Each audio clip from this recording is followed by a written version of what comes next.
Salut, ça va vous? D'abord, Chin. Hop là, la bonne année, 2020 et tout. Que du bonheur. Si vous vous demandez la dégaine que j'ai, c'est juste que lendemain de réveillon quoi. Je tourne à l'eau, pour une fois. J'espère que votre réveillon ça s'est bien passé, que vous avez fait avec vos potes, etc. Moi c'était trop bien, mais bon, comme un réveillon, voilà. J'espère que ma tête ça ressemble pas trop à rien. Bon déjà, avant toute chose, j'aimerais commencer cette année 2020 en vous disant que j'ai eu le permis.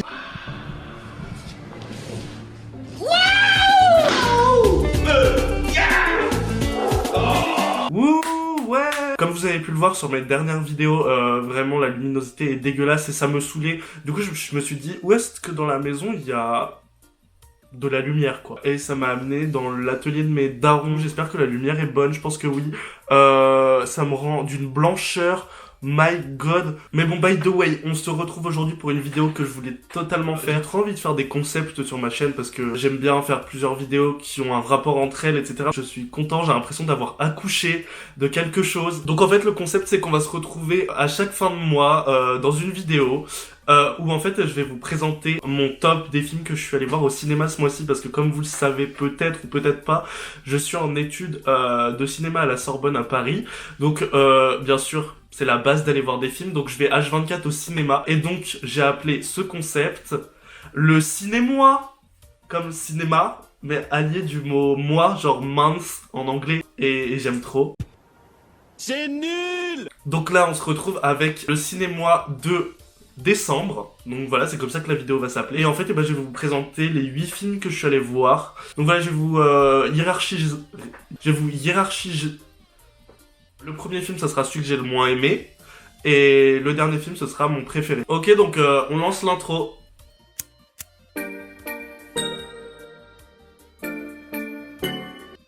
Pour cette petite vidéo, j'ai fait une liste, bien sûr, je l'ai préparée à l'avance. Donc, on commence par la 8ème place. C'est la famille Addams. Donc, j'avais entendu vite fait parler, je sais qu'il y a des refs assez connus dans la pop culture, la famille Addams, etc. J'ai de la famille Addams. Du coup, je pensais trop que c'était un film cool, tu vois. Et en fait, non, c'était un film de gosse nul, mais vraiment... Genre, il y a des films bien, les Disney, tu vois, les Disney c'est trop bien, c'est pour les gosses, mais c'est aussi pour les darons, etc. Et là, c'était vraiment le film pour gosses, j'ai pas du tout aimé. Bref, on va pas s'éterniser dessus. Donc le deuxième film que je suis allé voir, qui est donc en 7ème position, c'est Last Christmas de Paul Feig, je crois. Ouais. Et bah, c'était sympa. Pendant 2 minutes. C'est l'histoire d'une meuf. Elle s'est fait opérer, elle a eu un grave accident, elle s'est fait opérer du cœur. Elle fait un peu de la merde depuis. C'est un peu la pétasse, tu vois, genre la meuf qui rabaisse tout le monde, etc.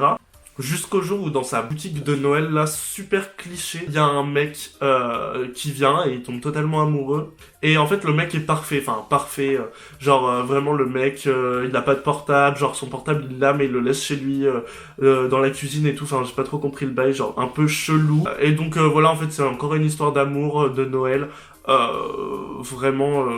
sans grand intérêt, mais je pense que ça raconte un peu l'histoire où ça a essayé de raconter un peu l'histoire de la chanson Last Christmas. Last Christmas, I give you my heart.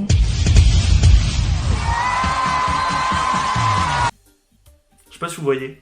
On va passer au 3ème film, donc le 6ème sur ma liste, c'est Les Misérables de Lajli, donc un film français. Donc je suis allé le voir parce qu'il a été salué par la critique quand même, comme quoi c'était un bon film, etc. En fait c'est un mec, il arrive et tout, il était flic et il arrive dans une cité du 9-3, il rejoint la BAC, donc la brigade anticriminalité, donc c'est un peu la police des cités. Et donc en fait ils forment un trio avec 2 autres mecs, et un jour, lorsqu'ils essayent d'arrêter un gosse, etc., ils font une grosse connerie qui est filmée par un drone dans la cité, et donc après ça part en course-poursuite, en mode faut retrouver le drone, etc. Le film montre un peu comment les gosses de la cité se sont rebellés contre la BAC, un énième film sur les banlieues. Tu t'attaches pas aux personnages, genre limite t'as envie de les égorger, et surtout la fin, je l'ai trouvé ultra bâclé. Next film. Je vais vous parler d'un film d'horreur américain qui est sorti ce mois-ci et donc il se trouve en 5ème position sur ma liste. Le personnage principal, enfin la personnage principale, c'est une infirmière qui installe une application une fois, ça s'appelle, du coup l'application s'appelle Countdown et c'est juste un compteur. Et en fait, à la fin de ce compteur, et bah, t'es mort. Donc en fait, c'est une application qui prédit la date de ta mort. La meuf, il lui reste très peu de temps à vivre, quelques jours, et donc elle essaye de chercher un peu comment faire pour déjouer la mort. Donc en soi, le film était sympa, les personnages étaient sympathiques aussi, mais ça méritait pas des wouh. Le film a fait parler de lui parce qu'en même temps, il y a une application Countdown qui est sortie. D'ailleurs, il y a des gens dans le collège de ma sœur, ils l'ont installé, genre ces gros fous. Ça va pas dans ta tête?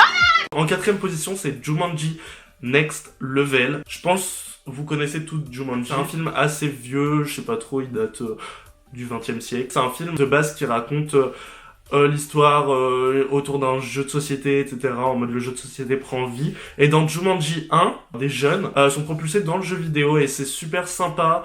Il y a de l'action, il y a de l'humour, il y a The Rock qui joue dedans. Donc en fait le 2, c'est la suite du coup du 1. C'est incroyable, j'ai jamais entendu ça de ma vie. Au final, le 1 était déjà très bien, et le 2 était encore mieux.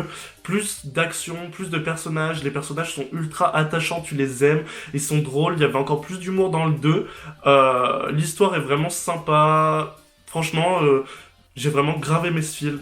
Donc là, on rentre dans mon top 3 du mois. Donc je suis allé voir au début du mois Doctor Sleep. C'est un film quand même assez long, mais franchement il passe super vite tellement il est trop bien. Mais pour vous dire, j'ai vraiment grave kiffé ce film. Ça retrace l'histoire du petit garçon dans Shining qui s'appelle Danny. Danny a des pouvoirs, dans le 1 on le comprend, il a le Shining, donc c'est pour ça que ça s'appelle comme ça. Dans le 2 il est devenu adulte, un peu genre alcoolique, enfin pas un peu alcoolique, il est alcoolique. Et du coup ses pouvoirs se sont barrés genre. Jusqu'au jour où une petite fille rentre en communication avec lui et c'est là où ses pouvoirs recommencent à réapparaître parce qu'en fait il y a des méchants qui aspirent le Shining pour pouvoir survivre. Ces méchants recherchent la petite fille parce que c'est une des celle qui a le plus grand Shining de la Terre et donc lui Danny va aider cette fille à s'en sortir. Il se retrouve ensuite dans l'hôtel de Shining, j'ai trouvé ça super. En plus il y a des images de Shining qui sont incorporées dans le film. Vraiment,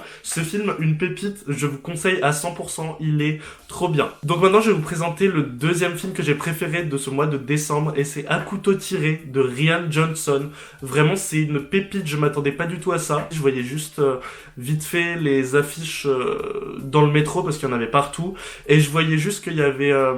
la meuf de 13 Reasons Why qui joue dans le mec de ça, le mec qui joue l'agent 007 là. Bref, il y avait plein de personnes connues. Du coup, au final, je me suis dit, vas-y, pourquoi pas, ça doit être sympa quand même. Le cast est pas mal, l'histoire est parfaite. En fait, ça reprend totalement les codes du Cluedo. C'est un mec, un vieux riche de 80 ans qui est retrouvé mort dans sa chambre le soir de son anniversaire, avec toute sa famille, etc. Et en fait, un détective super renommé est appelé anonymement par quelqu'un pour qu'il aille élucider cette affaire. Et du coup, il vient et tout, et il arrive à résoudre cette affaire au final. Bref, c'est super bien. La fin est trop bien, je vous spoil pas du tout. Les personnages sont parfaits. J'ai rien à redire sur le film, vraiment.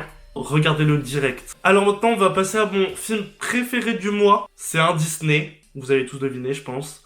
C'est La Reine des Neiges 2. Ok, c'est un peu cliché de dire ça et tout, surtout que je suis en cinéma, je devrais aimer les films d'auteur et tout, mais je suis désolé, un Disney c'est indémodable. Et le 2, il était 1000 fois mieux que le 1. Donc je vais pas vous refaire l'histoire de La Reine des Neiges, hein, on connaît tous, Libéré, délivré, mais le 2... Surtout qu'on allait le voir dans un cinéma énorme en 3D, en version originale sous-titrée, donc 3000 fois mieux pour les musiques, et surtout en 4K IMAX, un truc comme ça. Les graphismes sont juste ouf, il y a des nouveaux personnages, les musiques sont dingues, vraiment genre j'ai kiffé de ouf. Donc foncez aussi, c'est... D'ailleurs, en parlant de ça, j'ai gagné un concours avec ma fac et j'ai gagné 2 places pour Disney. Du coup, j'y vais avec ma sœur. Je suis tellement content, ça va être trop bien. Et allez, ça rechiale. Pouh, c'est beaucoup d'émotions, franchement. Excusez-moi les moustiques. Cette vidéo est terminée, j'espère que vous avez kiffé ce petit top 8 des films que je suis allé voir ce mois-ci. En tout cas, moi j'ai trop aimé en parler, comme ça je donne mon avis. Vous pouvez aimer un film que moi je n'aime pas, que j'ai mis au début de mon classement, genre dans 8ème, 7ème place. C'est totalement possible, je sais que Les Misérables par exemple, beaucoup de gens l'ont aimé, moi je l'ai pas du tout aimé, c'est comme ça. Faut pas du tout vous fier à moi. Regardez les films pour vous faire votre propre avis dessus. Dites-moi surtout si vous avez aimé ce concept. Moi j'ai trop kiffé. On se retrouve du coup dans un mois pour un nouveau ciné-mois, pour le ciné-mois de janvier. Je vais beaucoup voyager aussi sûrement, donc il y aura le retour des vlogs. Ça fait très longtemps que j'ai pas fait de vlog. Restez connectés, abonnez-vous. N'hésitez pas à aller vous abonner sur Insta, ça me ferait trop plaisir. Et on se retrouve bientôt pour une nouvelle vidéo. Bye!